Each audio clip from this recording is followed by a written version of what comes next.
Bagaimana status orang yang kerja di dinas pajak? Apakah termasuk dalam hadis membantu berbuat zalim yang dikecam oleh Rasulullah SAW, bukan golongan Nabi SAW?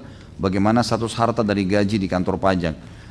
Kalau kita bicara umum global dan pendapat jumhur ulama, sebenarnya pajak itu nggak ada dalam Islam, nggak ada sama sekali. Dan tidak boleh negara hidup dari pajak, mestinya. Keringatnya orang kita ambil gimana tuh? Gitu kan? Itu seperti negara yang sedang merampok hasil kerjanya masyarakatnya. Ini bahasa langsungnya ya. Mudah-mudahan tidak ada yang tersinggung. Kalau tersinggung berarti Anda merasa, gitu kan? Nah, saya cuma menyampaikan saja. Alhamdulillah kalau memang dia pas berbuat terus dia tersinggung berarti bagus, kena tuh, gitu kan? Nah, mestinya jangan. Harus bisa diubah. Bagaimana caranya? Kita sudah terlanjur mayoritas biaya yang kita pakai negara untuk pajak. Ya harus Anda berpikir. Untuk apa jadi pemimpin? 5 tahun dipimpinnya untuk memeras pemikiran, tenaga, menguras tenaga kita, pikiran, ide-ide, kembangkan. Bagaimana supaya bisa menjadi produktif, bagaimana kita bisa menghidupkan, bagaimana kita bisa memberdayakan. Mestinya begitu. Kalau tidak kita akan vakum terus nih, gitu kan? Saya tidak pernah temukan ada pendapat ulama yang mengatakan boleh penetapan pajak secara mutlak di sebuah negara. Itu tidak pernah saya temukan ada pendapat. Malah pendapat ulama umumnya melarang itu. Tidak bolehnya ada itu, gitu kan? Dan ada hadis yang berbunyi pemilik maks itu orang yang suka memungut ya bayaran-bayaran dari orang yang lewat, gitu kan? Kemudian seperti misalnya maaf teman-teman di bea cukai begitu, masuk barang lebih dari $1.000 harus bayar. Kenapa harus bayar, akhi? Orang kerja setengah mati banting tulang, dia beli barang untuk kebutuhan rumahnya, kita harus bayar ke negara. Kenapa harus bayar nih? Kan nggak nyambung gitu ya. Harusnya biarin aja. Di zaman Nabi SAW orang bolak-balik keluar bawa barang di Madinah nggak ada masalah. Oh ini untuk kerapian, kerapian larang saja masuk barang yang terlarang. Kalau barang boleh nggak ada masalah.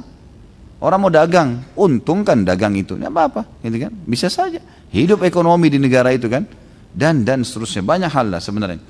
Ada sebagian ulama yang mengatakan ada satu celah di mana pajak itu nggak apa-apa, gitu kan?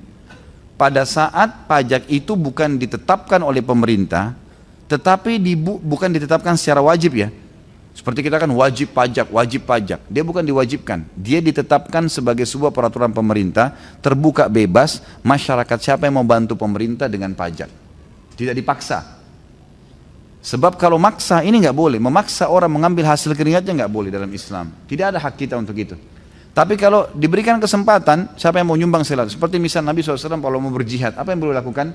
Wahai muslimin, jihad, bersedekahlah. Boleh buka jubahnya, siapa yang mau nyumbang silakan. Yang satu bawa, yang satu bawa, yang satu bawa. Nih, negara kita lagi terlilit utang, siapa yang mau bayar nih? Ayo kita bagi-bagi nih. Ada yang nyumbang ini, nyumbang itu, silakan, itu bebas.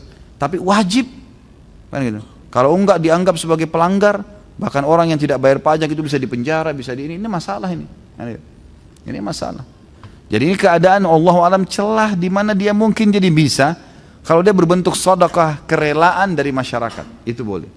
Tapi kalau paksaan, ini agak sulit nih.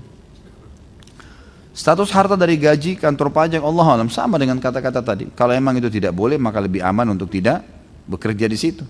Kecuali tadi memang ya, masyarakat semuanya mengatakan kami mau bayar pajak, kami suka sedekah buat pemerintah. Memang pahalanya besar. Loh kok ketawa? Berarti nggak setuju ya?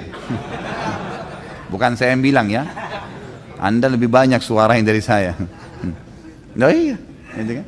Kalau memang masyarakat bilang kami mau bayar demi untuk perbaikan infrastruktur lah, apalah, APBN lah dan segalanya, oke silakan. Sedekah.